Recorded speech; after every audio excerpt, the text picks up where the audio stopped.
ചാത്തന്നൂർ വികസന സമിതിയുടെ നേതൃത്വത്തിൽ ജൂലൈ 15 വൈകിട്ട് ചാത്തന്നൂർ തിരുമുക്കിൽ ധർണ നടത്തും.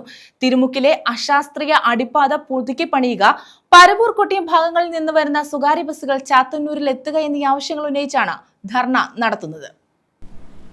തിരുമുക്കിലെ അശാസ്ത്രീയ അടിപ്പാത പുതുക്കി നിർമ്മിക്കുക, പരവൂർ കൊട്ടിയം ഭാഗങ്ങളിൽ നിന്ന് വരുന്ന സ്വകാര്യ ബസ്സുകൾ ചാത്തന്നൂരിലെത്തുക തുടങ്ങിയ ആവശ്യങ്ങൾ ഉന്നയിച്ചാണ് ചാത്തന്നൂർ വികസന സമിതിയുടെ നേതൃത്വത്തിൽ ചൊവ്വാഴ്ച വൈകിട്ട് ചാത്തന്നൂർ തിരുമുക്കിൽ ധർണ നടത്തുന്നത്.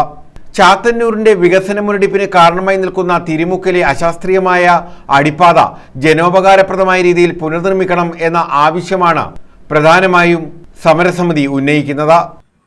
വികസന സമിതി ഈ നാട്ടിലെ മുഴുവൻ രാഷ്ട്രീയ പ്രസ്ഥാനങ്ങളെയും കൂട്ടിച്ചേർത്തുകൊണ്ട് നടത്തുന്ന മഹാധർണ നാളെ വൈകിട്ട് 4 മണിക്ക് തിരുമുക്കിൽ നടക്കുകയാണ്.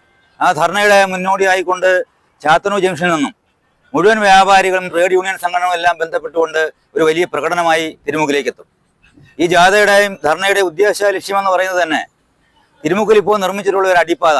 ഈ അടിപ്പാത എന്ന് പറയുന്നത് ചെറിയ വാഹനങ്ങൾക്ക് മാത്രം കടന്നു പോകുന്നതിനുള്ള നിയമ സാധ്യതയുള്ള അടിപ്പാതയാണ്.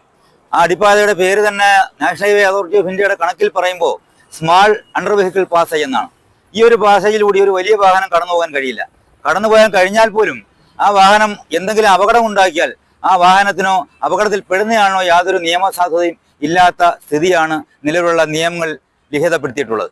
അപ്പം അതുകൊണ്ട് തന്നെ വേൾഡ് റെനോൺസ് ബീച്ച് ടൂറിസ്റ്റ് കേന്ദ്രം എന്നെല്ലാം അറിയപ്പെടുന്ന പരവൂരിലേക്കും വർക്കലയിലേക്കും എല്ലാം പോകുന്ന നമ്മുടെ കൊല്ലം ജില്ലയും ചാത്തന്നൂരുമായി എല്ലാം ബന്ധിപ്പിക്കുന്ന പ്രധാനപ്പെട്ട ആ പാത, ആ അടിപ്പാത മാറ്റിക്കൊണ്ട് ശാസ്ത്രീയമായി നാടിന് അനുയോജ്യമായി പുനർനിർമ്മിക്കണമെന്നാണ് ഈ സമരത്തിന്റെ പ്രധാനപ്പെട്ട ആവശ്യം.